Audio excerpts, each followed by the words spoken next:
My mom left my dad when I was 17, I'm 29 now, and had a new boyfriend literally straight away. We all suspected that she was cheating with this dude beforehand, but there was never any proof, and she even to this day refuses to admit it. She had 2 more kids with this guy. When my mom and dad broke up, I moved out to live with my dad, who had moved back in with his parents. The major reason for this was because she told me to leave as I kept fighting with her new dude. I really did not want to deal with a new guy in my mom's life, and I was really upset that she didn't give a shit about how much pain my dad was in. When she told me to leave, something in me changed, and I am still unable to forgive her. That solidified BC. My 14-year-old sister stayed with my mom for a year and then begged to come and live with my dad because she hated it so much at my mom's place. And my sister and mom were close, so for my sister to feel that way, it must have been bad. Since I was 18, my grandparents kept pushing me to start a business. BC. I liked to tinker and had built a few specialized tools for a niche construction industry that my dad was in, and they saw potential in me. They gave me a lot of money as an investment. Actually, their mortgaged their house, that's much they believed in me, and basically, I majorly lucked out and managed to land some national contracts at 24 that turned into more than a few millions of dollars over a few months when the business boomed. The profit trajectory has risen since then, and basically, I'm living a life I never thought would be for a schmuck like me. I moved my dad, sister, and grandparents out to the East Coast a couple years back, and we've started a new life.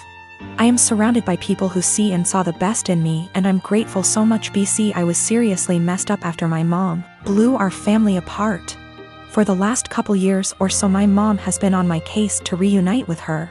She is getting increasingly more insistent that I go visit her and her boyfriend and kids, and keeps trying to guilt trip me because my sister has a much more privileged life now and my younger 2 half-siblings don't. She keeps telling me that even if I don't forgive her, I should look out for the kids as they're innocent in all this. She made her bed and she can lay in it, but the guilt eats me alive sometimes. I just can't forgive her though. My apartment complex didn't do traditional trick or treating on Halloween. Residents were advised to set out pre-packaged individual candy bags on their patios / front door areas if they wanted to participate, but the traditional knock on door, physically hand strangers candy was not permitted. So, Halloween comes and the kids are all dressed up, and each building has a scheduled time where the kids go door to door. I ended up having to work late, so my neighbor offered to walk my kids around with hers at our building's scheduled time. About 45 minutes later, my kids came home with a small bucket of candy. 6 little goodie bags each from individual apartments that participated. Everything was fine. And my kids didn't say anything weird had happened. They were just excited to eat candy once they got home. The next day I took my kids to the park directly across from our apartment complex. My neighbor was there with her kids as well.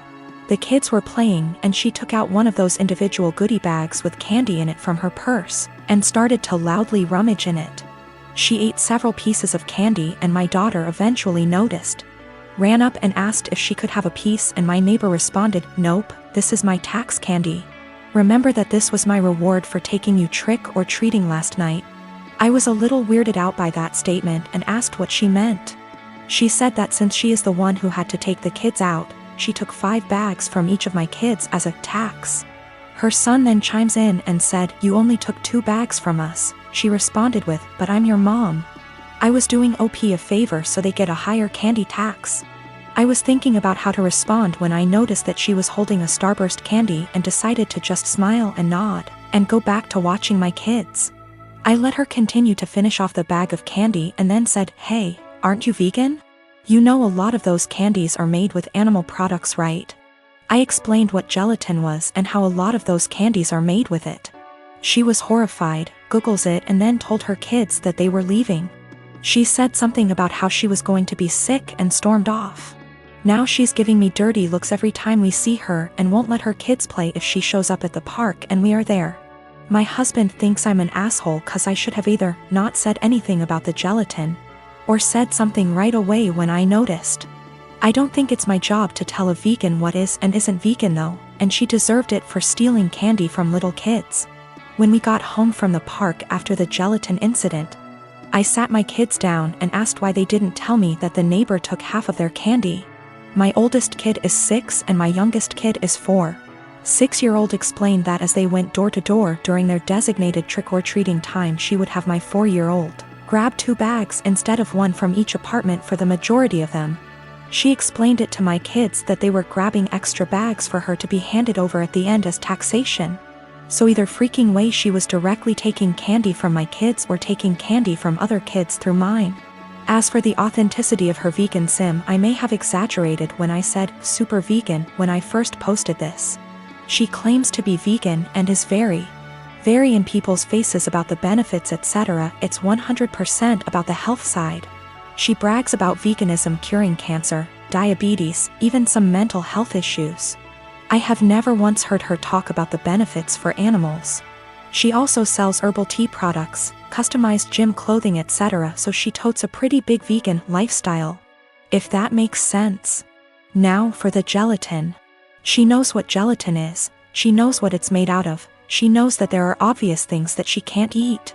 But she had no idea that a lot of candy specifically had gelatin apparently. When I told her that they had gelatin in it, she knew what gelatin was but Googled the candies to see if I was correct. I think she is either really dumb or she eats non-vegan stuff all the time when no one's watching, and had to pretend to be horrified about it at this point. 'Cause a lot of you guys have pointed out that you literally can't be vegan and not know these things. I'm not vegan, I'm not even freaking vegetarian, and I know these things. My brother and I do not get on. When we were younger, he'd go out of his way to make my life a living hell. To my parents' credit, they did tell him off for it when they caught him, but they both worked long hours and didn't have the energy to deal with our arguments. This continued into adulthood. He was salty that he failed his college course the first time around. There was a bad argument in our family a while ago, and it all started because I refused to decorate my brother's living room. I won't go into too much detail, but he wanted a pretty hefty discount. I said no, and he threw a tantrum. Instead of being a grown-up and talking to me, he decided to hook up with my toxic ex-girlfriend and the mother of my child. I can't go into a lot of detail about what she was like, but she was not a nice person. She never really bonded with our son when he was born, and I was left to do everything by myself. She eventually walked out on us and refused to have any contact with our son. She'll post on Facebook now and then about her beautiful baby boy to get sympathy votes, but that's about it.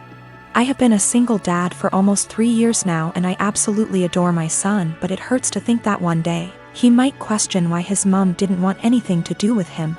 How am I supposed to explain that to him? Anyway, it bothered me when my brother told me they'd hooked up together. It hurt even more when he started dating her. It had taken me so long to get over what she did to me and my child, and now my own brother was bringing her back into my life. Yesterday we had a family video call. Parents are high risk and we're not taking any chances. When my brother decided to announce that he and my ex were expecting, I just froze. I didn't know what to do or think. I could feel myself starting to cry a little bit, and it got a bit harder to breathe. Eventually, I decided to just congratulate them and then made up some lie about needing to put my son down for a nap and left. I received a bunch of messages from my brother and his GF telling me that I stole their thunder. After I left, my parents and some other family members started worrying if I was okay, and not really focusing on their news. My uncle told me that I should have just been a man and stuck it out instead of making excuses to get out of it. After all, it was expected that our kids would be raised around each other. I feel like maybe I shouldn't have left the call, but at the same time it would have been worse if I'd stayed and had a full-blown panic attack in front of everyone. Some of the family members are split and have argued that I won't be able to avoid my brother and his family forever, but others believe I was in the right to leave that situation. I don't know what to think. My parents aren't happy, but they don't have the energy to deal with all the hassle my brother would cause. They actually cut him off for a little while when he started dating my ex, but he phoned them constantly and, again, can't go into much detail, but he said he'd do something not so good. They keep him at arm's length, but I have told them not to cut contact because of me. If they want to cut contact on their own accord, then that's fine, but I do not want to be the reason that they have to deal with his tantrums. The rest of the family, for the most part, weren't happy about it but accepted it, or pretended to. When they started getting a bit more serious, my uncle, who told me to be a man, thought it was funny. That's just the kind of person he is. Not for my sake, but for the sake of my son. I don't want to put him through all that. I am 15 years old, just celebrated my birthday. My family doesn't have a lot of money, so I didn't expect much. Mom cooked my favorite dinner, and we all had ice cream for dessert. I also got a birthday card with $25. It was a nice day. My boyfriend, 15 years, was invited to the birthday dinner but couldn't make it because he had to work. He felt really bad but promised to make up for it the next day. Even though he works, all of his paycheck goes to his parents to help support his big, 5 siblings, family. He has always been great about finding fun, interesting, creative things for us to do that are free, cheap. It inspired me to up my game and help find fun, cheap activities for us, but I'll admit that he's still so much better at it. So, while I absolutely was not expecting a gift, I was definitely looking forward to whatever he imagined up for our day. There's a bakery I love, but it's over an hour away from where we live. The desserts are delicious, but expensive. I often talk about this one cupcake I love from that bakery, but I can only enjoy it when I'm in the city and can afford it. He doesn't have a car, so he had to take a train, then walk, then take a train back to get me my favorite cupcake for my birthday. He also planned a historic walk of our town, with a bunch of obscure history he'd researched that I didn't know about. It was awesome. I asked to go home to put the cupcake in the fridge while we walked so it would be nice and fresh for me later. We went on a nice long historic walk and it was a great day. Not gonna lie. When I got home my mouth was already salivating thinking about that cupcake. When I opened the fridge, it was gone. I found the empty container in the trash. I went to the living room and asked my parents who ate my cupcake, and Dad dismissively said he did. He thought it was an extra. I threw a shit fit. I said it was my birthday cupcake and he was an asshole for eating it. He said if my BF really cared about me he would have bought me more than one, and that they gave me $25. So go buy more if it's really that important. He doesn't think he did anything wrong and is calling me an entitled brat for being upset. I think my BF went above and beyond to get me that cupcake, much more than my own father did for me, and he should feel ashamed and apologetic for what he did.